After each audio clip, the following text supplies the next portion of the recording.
Makakasama si Pinoy rising star Kevin Kiambao sa lalahokang friendly games ng Gilas Pilipinas mula February 14 hanggang 17 sa Doha, Qatar.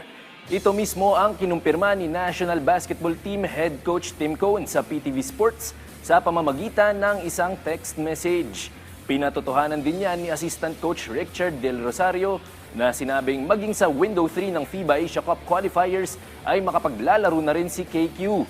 Magsisilbing tune-up games para sa pambansang koponan ang kanilang mga laro kontra sa mga pambato ng Qatar, Egypt at Lebanon bago naman nila makaharap ang New Zealand at Chinese Taipei sa February window ng Asia Cup qualifiers.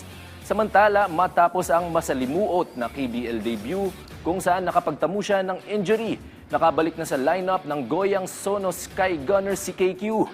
Sa kanyang comeback game, nagtala ang two-time UAAP MVP ng 14 points, 5 assists at 4 rebounds. Kaya lang, nakalasip pa rin ng talo ang Sky Gunners kontra Anyang Jungkwanjang Red Boosters sa nasabing engkwentro 94-96.